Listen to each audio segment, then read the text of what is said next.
concerns involving a child, press 2.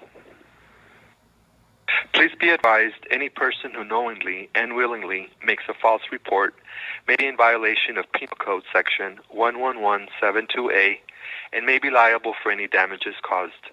Under state law, a person may be immune from liability for reporting in good faith. If you are a law enforcement officer or a CSW, press 1. To report child abuse, press 2. To report a safely surrendered baby, please wait while we transfer your call.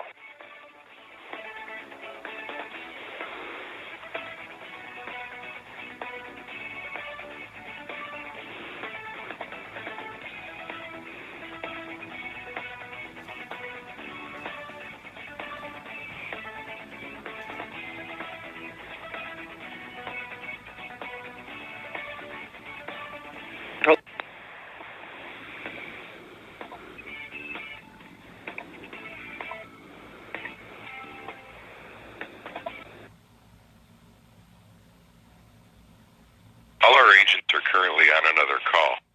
Please.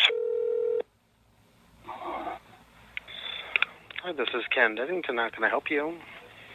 Hi. I wanted to report child abuse. I'm here at the hospital, and I'm sharing a room with another patient, and she refused lactation counseling, and also I'm concerned about their child's well-being based on that.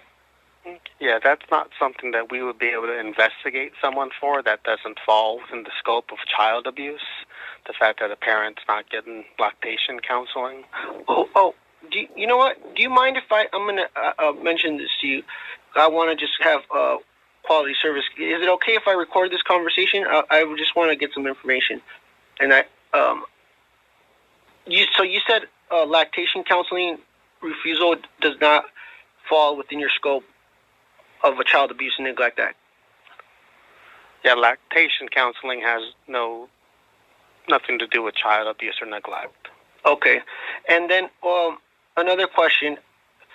I was concerned because for one, that, and then also, I don't know where this person may live, and I want to make sure that they're getting adequate feeding. So probably the thing you want to do is maybe talk to the hospital staff about it, because hospital staff are all mandated reporters, so if they have any knowledge or concerns of child abuse or neglect, they're required by law to make a report. So the professionals that are dealing with this parent, if they have any reasonable suspicion of abuse or neglect, they would definitely call us. We get calls from hospitals all the time regarding children that are suspected to be at risk of abuse or neglect. Another thing, I think I seen this person, one of the parents or family members doing drugs outside of in the hospital. Is that something you guys could pursue? Well, what's the person's relationship to the child? Well, I just noticed that they're part of that family group. I don't know. I know, but most likely there's probably someone in every single person's family that does drugs. I'm sure someone in your family does drugs. So to say that you would have to go investigate every single child, you'd be investigating every single child in the United States. Wow. Every single child in the United States has a family member that uses drugs. In a perfect world, obviously you understand that would be impossible. Right. So the person that would be using drugs would have to be the person that's taking care of the child, and they would have to be the person that, would be unable to take care of the child as a result of the drug use. So if the mom is using drugs when she delivers, they would, they test the parents when they deliver, and, if they test positive for drugs, we get a call, or if we find out that the father uses drugs and it's a dangerous environment for the child, but we would have to wait until that actually happens. So, we would have to wait until, the child is being cared for someone that's using drugs. But we have no knowledge that any of these people that possibly are using drugs are going to be caring for this child. And how would I be able to prove? Because if I seen him, Well, you can't prove anything. Right. All you can do is report. Well, that's what I'm concerned. Can I make a report? Is that there's nothing for you to report because there's no allegation of abuse or neglect.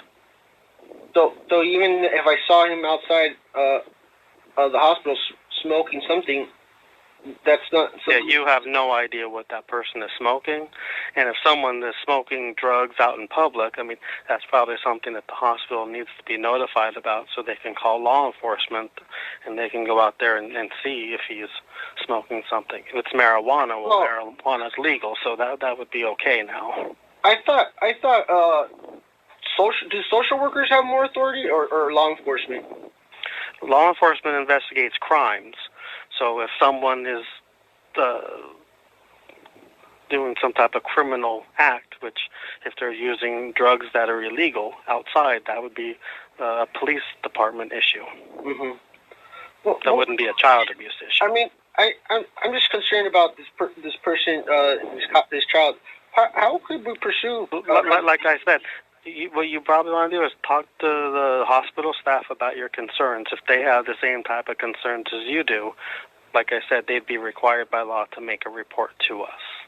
Make a report to you, okay. And then, all right. And then, so another quick question: how would they be able to prove that they? I mean, if they didn't see him using drugs, how would they be able to pursue that?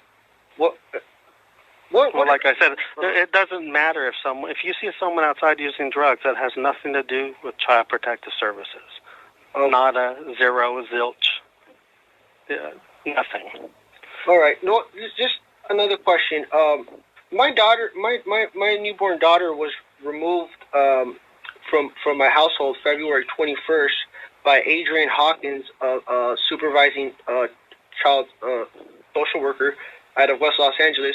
Is there any way to find out if there was a warrant or Yeah, you would have to talk to. We would have no idea at the hotline whether there was a warrant or anything like that. Okay. You would have to go through the social worker and the supervisor and all those people. Well, more or less, the scenario that I mentioned to you is why we were being investigated and why there's an open DCFS case, because there was a lactation refusal and the concerns regarding that. And regarding the collateral and context, and this was submitted by Kathy Southard, who was a clinical social worker at St. John's Hospital, and of course, I mean, I've been doing research, and of course, that's not a mandated reporter's requirement, and it's neither child. Those allegations of lactation. Let me put you on hold for 1 second. Yeah, no problem.